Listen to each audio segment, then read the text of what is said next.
Hello, everyone, and welcome to a brand new shiny episode of Falling Upwards, the place where failure can be fun and even, perhaps, your friend. I'm one of your hosts, Emma, and here is your other lovely host, all the way from the north of England, Maddie Armstrong. Hello, Maddie. Hi! I made that sound like the north of England was some other strange country, and it's just not. It is though. Like everyone in England views like Greater London as its. I mean, I don't know if you consider living in Greater London. Maybe you're like on the outside of it, but we view it as its own country. London is its own country.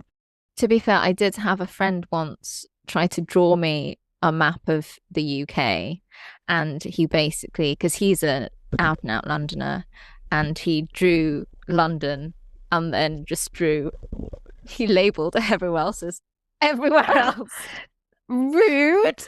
And he was like, no. But he was like, he was doing it as I think this is how a lot of people from London like relate to the rest of the UK. I don't know how we've got on this. We do have a guest on the lawn today. She's delightful, but we have gotten to this somehow. Well, for this week on the lawn, we have the fantastic Miso Extra. She's a wonderful, delightful poppy artist, and she talks through performing, creating songs, and her brand new album, Earcandy. Cool. Maddie, any thoughts before we welcome her onto the lawn? Could you tell me and anyone that hasn't listened to Miso Extra's sound before what it's like, what the vibe is up to? She has a very poppy, bright, delightful sound. She sings in English and Japanese, so she mixes both languages into her music. To my ear, it's just straight feel-good pop, man. Okay. I'm loving it. So yeah, shall we welcome her onto the lawn? Yes. Lovely to speak to you today. Lovely How are to you speak doing? with you. I'm good. How's things? Not too bad. Something that I did notice, I saw you walking across beforehand. Just love the vibe in general. Oh, thank you. Yeah, that's very from kind. From the hair, just the chill top, the nice skirt. Thank Liking you. it. Is this what you're taking to the stage with, or is No. this okay? I'm gonna wear something else on stage. Nice. So this is like your chill kind of this is outfit. like pre-stage getting ready outfit. Do you generally have any rituals before you start? Recently my ritual has been blasting Shaka Khan. Okay. Before playing. I'm Every Woman, or like deep cuts? Oh yeah, no, I'm Every Woman. I think I think it's just kind of, I just put on like a compilation of just like ballads, and then end up just singing really loudly to those. I consider it vocal warm-ups. I was gonna say, is that vocal, or was that just like getting the energy out there, making it good? You know what? I think it's a bit of both. I feel like it acts as like a vocal warm-up, but it also helps you kind of get into the headspace and the zone. For a stage like this, congratulations on Thank being you. part of the lineup. How much prep goes into it for you? How much prep? Quite a bit. I feel like a bit in the sense that I've just come off of my first kind of headline tour, and I've been doing a bunch of shows. So I kind of treat those as prep for this. Okay. Really. Just because then it's like getting into the motion, especially like with the new album being out, and getting used to playing the new songs. Right. And just figuring that out. And I treat that all as kind of prep for any show, really. Are there any moments that you're looking forward to coming up? All of it. You know what? I'm quite excited to see Sabrina play out. Okay, nice. So the bit after the show itself will be great, but I'm also just excited to be here and actually be able to watch other artists do their thing. You mentioned Earcandy, Yes. which has only recently come out. Yes. Congrats for that. Thank you. How has it felt seeing your music, your full project out there in the world? I mean, it's great. Like it's really fun. It is also scary because it's like, I feel like a lot of people use this analogy, and I feel like I've also used it myself in the past. It's the idea of kind of sending, what I imagine it's like sending your kid off to school for the first time. Right.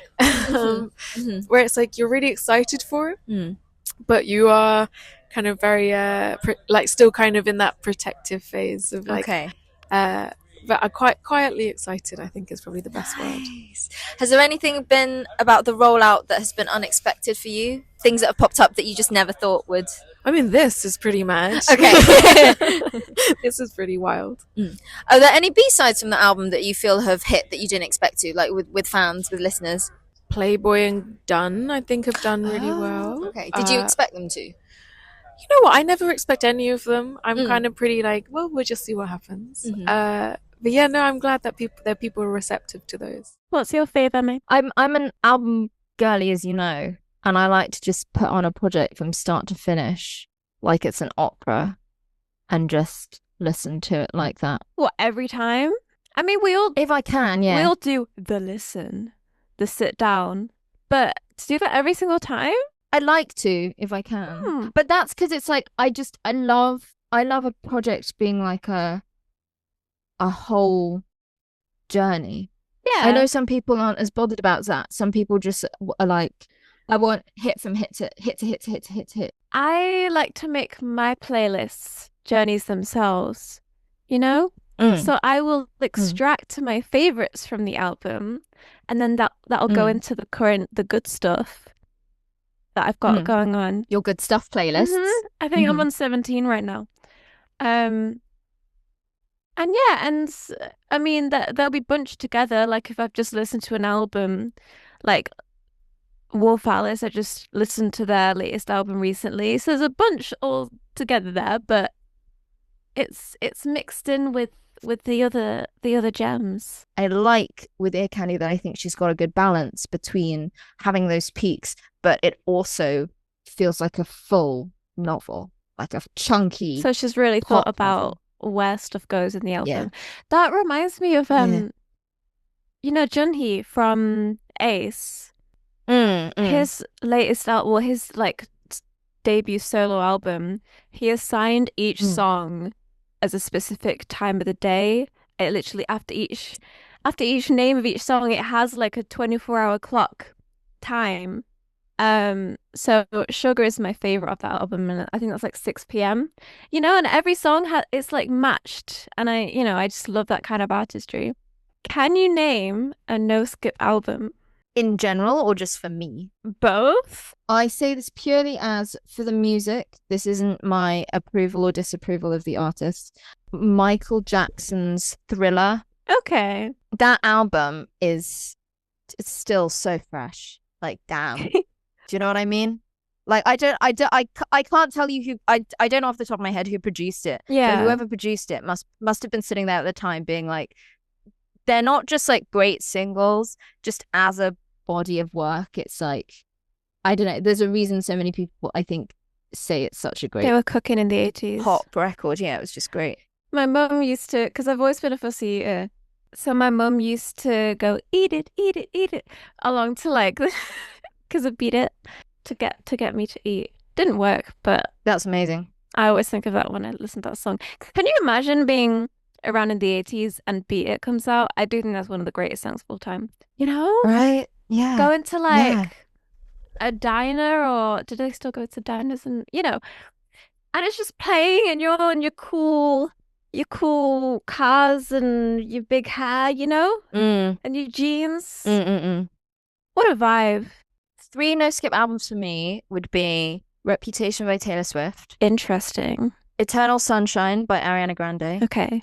And then Invasion of Privacy by Cardi B. What are your no skip albums? Okay, I'm gonna say Love Shot by EXO, because that's got my favorite EXO songs 24/7. Smile on My Face, With You, like it's just, you know, like even the non main songs, they're cute, they're fun. Also, I did listen to Ruby a lot.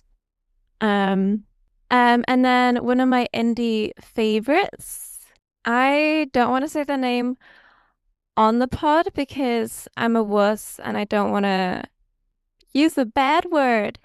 But basically the name is STRFKR. So you pronounce it as you would think you pronounce it.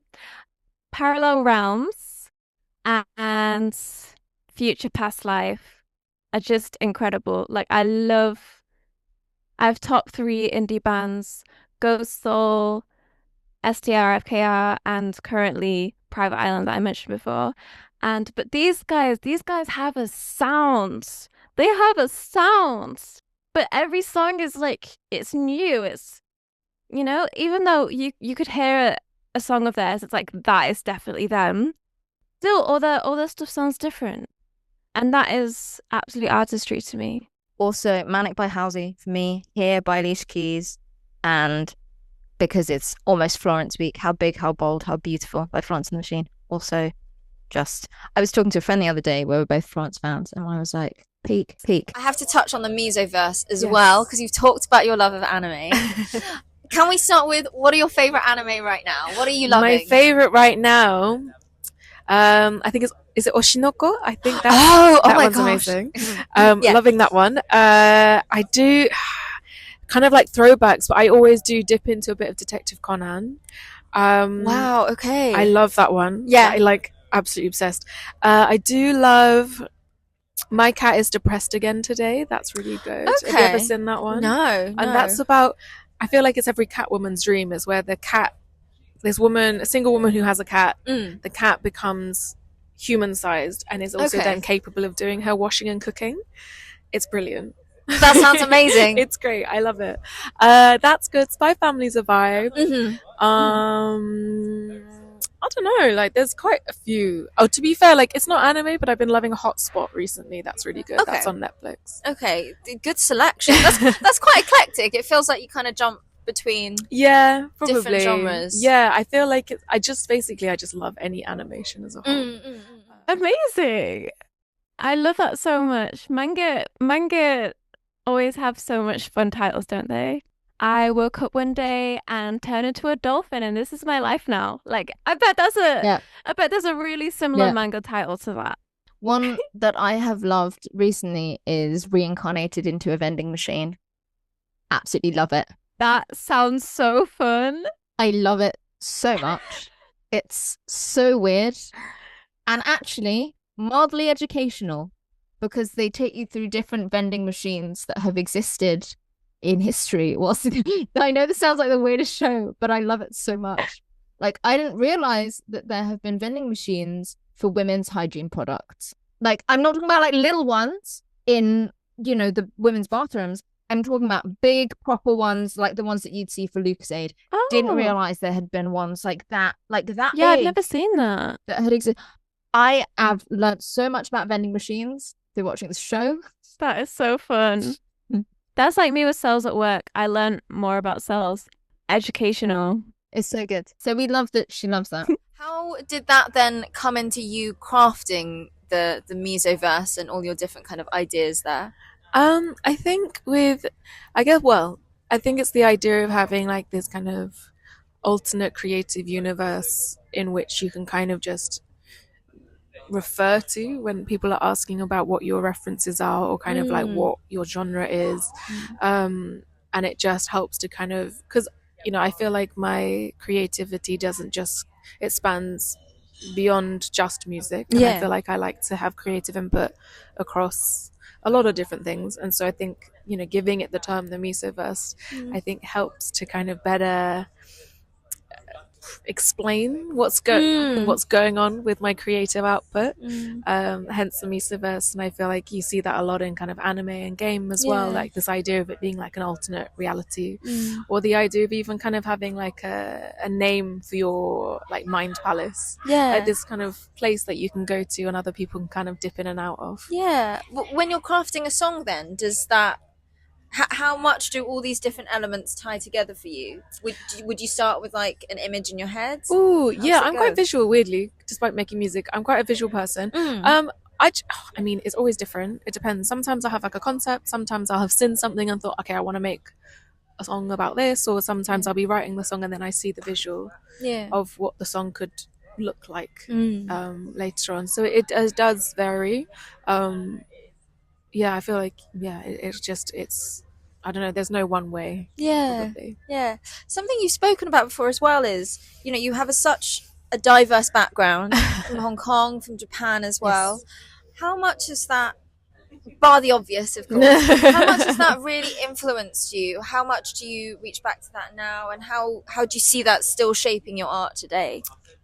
I feel like as the person who's in the eye of the creative storm, I don't realize until other people point it out. I think I think it's maybe not until it's pointed out that you're like, okay, fair play. That is inspired by X, Y, and Z. I think I don't think too much about it. I feel like yeah, like I am who I am, and I'll make what I make. But I'm sure my experiences have imparted onto my creative output somehow. But I think I'm probably not best placed to say how or What would your mum say? What would my mum say? Oh, I don't know. I don't know what she'd say. I don't think. I'll ask her and I'll let you know. Does she listen to your music a lot? Like, do your family in Japan also kind of vibe with yeah, no, my creating? mum listens. She has a lot of ideas. I don't know if I listen to all of them, but she has a lot of ideas. Wait, good ideas or bad ideas? It's mixed. Okay. It's mixed. Sometimes she'll make suggestions and I think, sure. And then other times I'm like, oh, that makes sense. Fair play. From when you first started, I suppose, creating music and thinking about your identity in music, how have you felt that your dialogue kind of with your identity and with intersectionality has shaped and changed? Ooh, that is a hard question. I mean, you might not. I don't. Yeah, I've not really ever thought about it. I I think it just happens organically. I think you just kind of. I think it's the more you create, the more you realize what you do and you don't like, and you kind of figure that out along the way. But yeah, I haven't really ever thought about it that deeply. I don't think. I'm just making what you love. Yeah, I think so. Does that then feed into, I was talking with a friend walking over when we were talking about Earcandy, that your music is just, it's so psychedelic, but it's also so feel good. It throws back to, I think kind of that peak electronic pop, which is beautiful to hear today. Was that then why you went for Earcandy kind of as that title? Yeah, I think I just really like the term, and I feel like I just love it. Sometimes it gets a bit of a bad rep as a word, but I just feel like it makes so much sense. And also for me, because I often refer to my music as umami for the ears, that it just makes sense that it's another play on words to do with kind of food and sound. And sorry, I've just clocked your keychain. That's so cute. I think it's just I just like nuggets of delicious sound, and I just think, just nuggets of sounds that I'm like, oh yeah, that's addictive. I want to listen to that little thing again, or just like little Easter eggs in songs. I feel like that's probably not just in it. I feel like it's prominent across all music and not just electronic, but I'm definitely electronic leaning as an individual. She is so well spoken. She's just enjoyable to listen to. Such a calming voice. Yeah. When I was listening to her talk back, like obviously I'm listening to you now, I'm like, this is just most calming voice, just the most calming voice, and it comes across. Read a book for me. Exactly, it comes across when you sing. Be an audiobook. Yeah, exactly. Oh my goodness. Then to touch on the whole umami, candy, Tell me. nugget term, what's your favorite dish? Would you say my favorite dish of all time? Or we can make it like a selection or like a top three. A top three. I love ikuradon, which is... Okay. Nice. If you know what that is. I love that. I love noodles of any description. Okay. Like, it doesn't have to just be ramen. Like, I literally love... anything. At the moment, somen and soba is kind of on my hit list because it's hot at the moment. And then the third one... any kind of pastry, like I just love like any pastry. Like it has to be like pastry, sweet or savory, it doesn't matter, but I just love pastry as a whole. Okay, so it could be croissant, bear claw, literally anything. Cheese straw. Yeah. Like as long as it's like crispy and flaky, I love it. I'm here for it. Pie, like Danish. Honestly, we're here for the carbs today. Yeah. Basically, I'm a carb heavy girly. Who isn't? Right? Who doesn't love it? Yeah, no, like any pastries. Nice. Well, something we always ask everybody that comes on as well. Tell me. Is, do you have a favorite failure? A favorite failure? Damn. It can be anything. It can be like personal. It can be creative. Whatever you're feeling. A favorite failure. I mean, I love them all. They got me. I feel like they're all pretty nice. I feel like if I didn't fail, I wouldn't, you wouldn't be where you are now. And you learn something from every failure. I think they're all pretty poignant. They're all Do you have one that stands out? No, I don't think so. Nothing's like I've drawn a blank, but I think they're all pretty important. You know what? That's so nice though. That's quite chill. That's just kind of like, they happen, they stay with me. Yeah, it's all good. I'm pretty grateful for my failures, I won't lie. I think that's pretty I'm pretty grateful. Oh, I love that. I love that so much. Sometimes we get people that either just go into like, I don't fail. What are you talking about? Oh, really? Or we get the like, it's the most spectacular failure you've ever heard anyone said. So that's actually quite beautiful. I love that. No, so I just feel like I'm pretty, because I was just thinking, I was like, no, they're all pretty important. I'm pretty glad they've all happened. That's amazing. That's lovely. Oh, good. She doesn't. I noticed earlier when talking about her background and experiences and everything, she doesn't draw too much from any hindrances in life or any failures as mentioned. It doesn't seem to me that she particularly cares about any bad experience or anything. She moves on, and if anything, she soaks up the good stuff from things if it's there, which I really respect. That's a level of positivity, that's a mentality that I would strive to have. What are you loving and appreciating in your life right now that you'd love people to try out? SPF. Yeah. SPF. Are you like a straight SPF 50 plus? Yeah, girl? no, I'm SPF 50 plus. Otherwise, my freckles just go like boom, and I just get a full Really? face of just like freckles. And then okay. I tan, but I burn. It's like a weird intersection. It just peels. So I do need that factor 50 plus. That's not because you do see like the 30 and the 40 and the 50, and I'm No, always no, like, no, just no. jump to the Amateurs, 50. you Why need to would go you straight to the 50. not? Perfect. I am going to exchange Cells at Work, the movie. It made me cry, and it was stupid, but also beautiful and educational and colourful, and it was just everything that I could personally ever ask for in a film, I think. Like it was hilarious, but also made me sob my heart out. I don't want to spoil it all too much, but it's basically humanized cells. So the red blood cells, they have their red uniforms and they carry their boxes of oxygen around, and it's all fun, but it tries to be as like actually accurate as possible. But the platelets that come to patch up wounds, and the people that they get to, I don't know if it's the same in the manga or whatever, but the people they get to play the platelets are these like little toddlers, and they're so cute, and they carry these little bags, and they're like, we're coming through, guys, we're gonna patch up, but they're just so cute. And yeah, if you want to heal yourself a little bit, I'm gonna ka-ching that.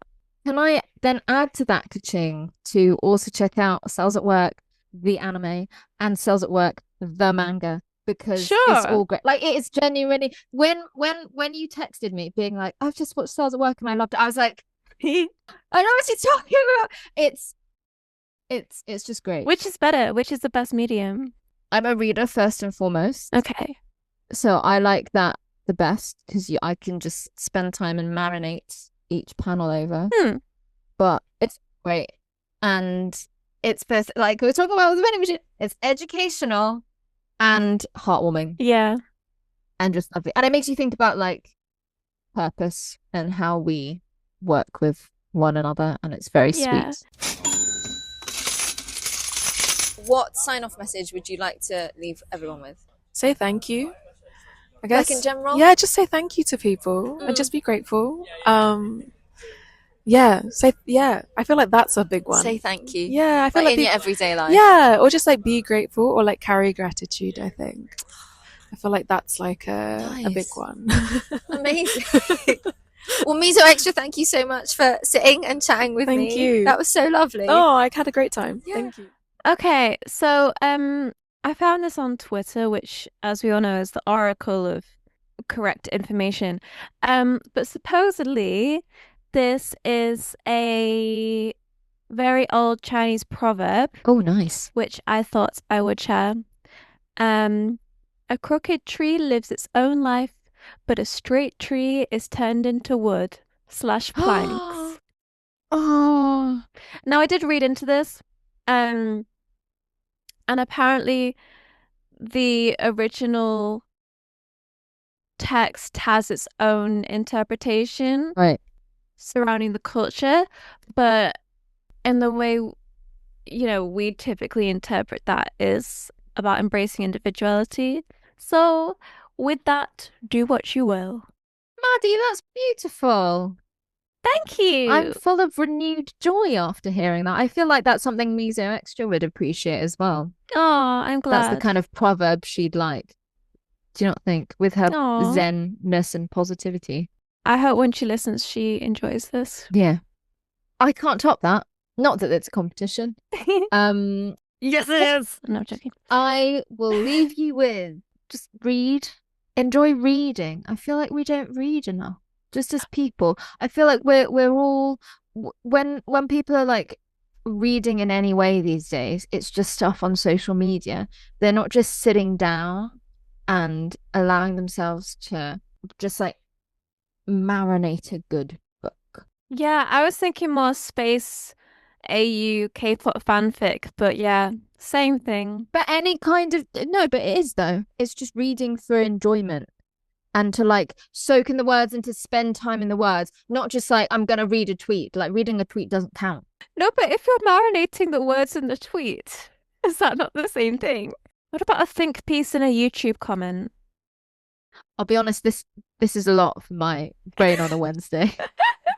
What about a menu? What about the back of a packet of like rice or something? Those are big long words. That's got to be good for you. I do read ingredients lists. I'm not gonna lie. I do enjoy a good ingredients list. Do you like say it out in your head? Why would I say it out in my head? Like in your reading voice in your head, do you like say all the words? Even if it's like a obscure chemical or something? No. I'm just like okay. Cheese. Well, that would have been really impressive. Parsley. This is fish. A long sign off. This is. Do you want to say yours again? Be a curvy tree. Be a curvy tree. That's nice. I love it. Miso Extra's newest album, Earcandy, is out now. She is an absolute delight, just like the album is an absolute delight. So go and give it a listen. Bask yourself in the beauty of her music. And thank you very much for listening to another episode of Falling Upwards.